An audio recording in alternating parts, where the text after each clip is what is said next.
Lotus wakes up in bed with a minor hangover and whines.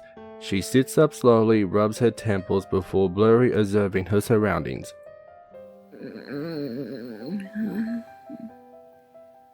How did I get in bed?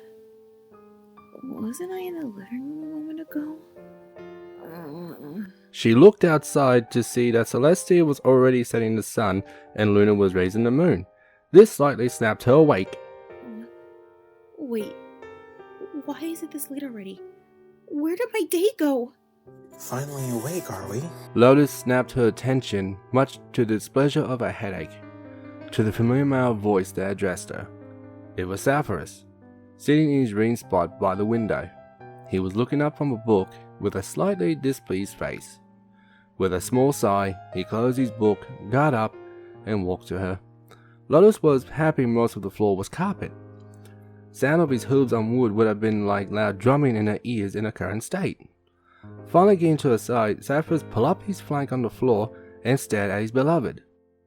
Lotus stared back but found it a bit hard under the weight of his disapproving gaze. Lotus, care to explain what led to me finding you passed out like a cat on catnip in our living room?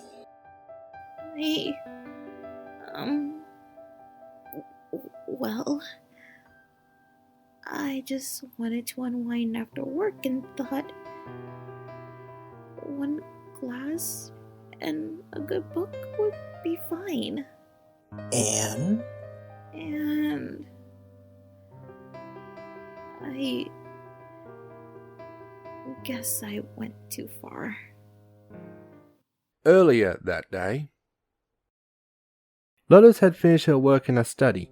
She had worked on several projects for herself and a few acquaintances and some new commissions she'd taken on. Working from home had its perks and disadvantages at times. Still, today she dove herself headlong into her work, foregoing the time she usually took to indulge in one of her several new hobbies she picked up instead of completing what was on her plate. Once she sent off the final edits to a story she was helping somebody with, out of instinct she checked her tasks to be done file on her laptop and found it empty. She refreshed the list several times and it still came up empty. I'm done for the day? No. For the week. She sat back in disbelief. I've finished all of my work. Work that should have extended to the end of the week. Work I meticulously planned to keep me busy. All of it. Finished.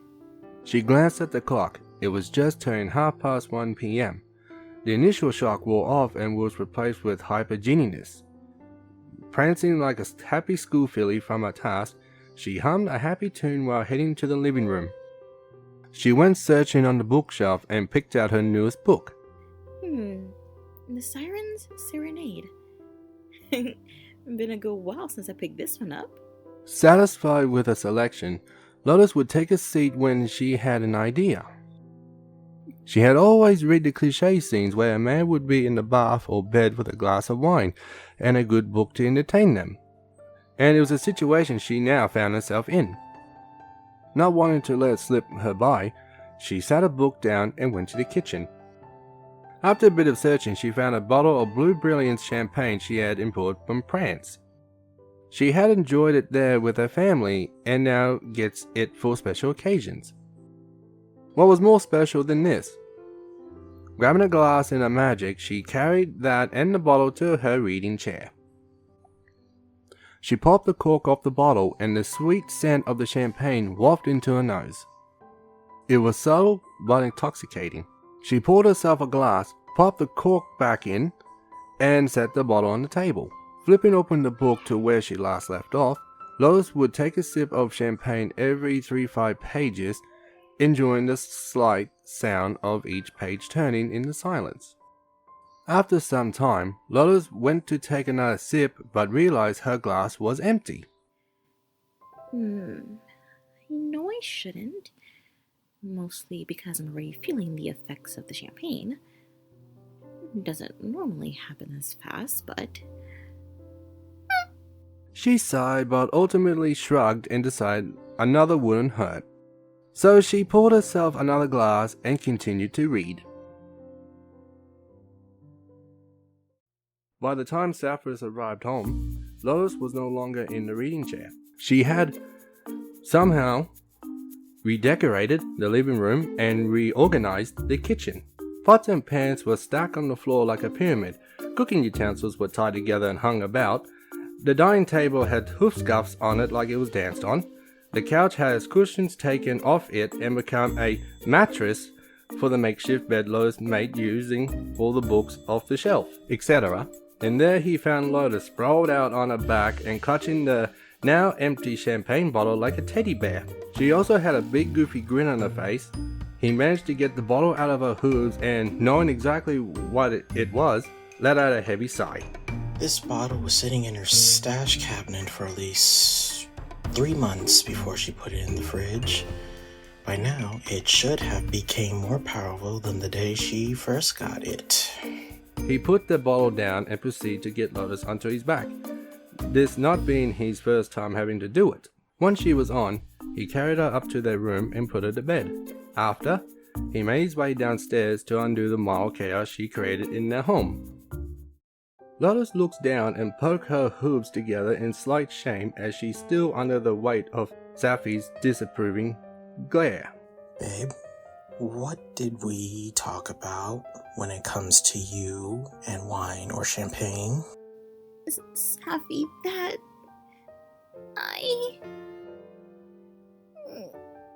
What did we talk about? His voice sounded stern like a father scolding a child. Lotus sighed, defeated. I should have a full stomach before consuming it no matter what. He sat on the bed. Look, I'm happy you got all your work done and decided to unwind, but next time, no alcohol. You're eccentric enough without it. He touched her hoof. Or at least, don't drink it without me around to minimize the resulting crazy. Yes, love.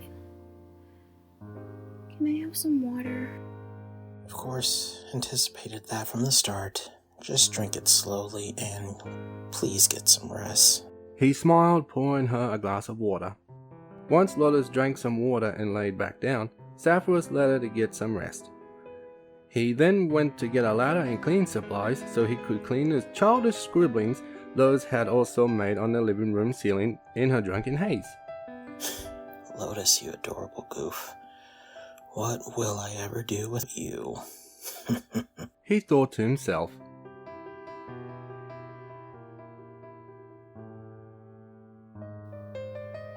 Thank you for listening, every pony.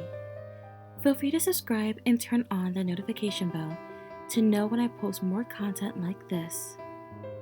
Feel free to follow me on TikTok, Patreon, X, and Discord. Links in the description. And should you want to join my new nation, feel free to join the Shade Hollow, my Discord server. Good night, every pony.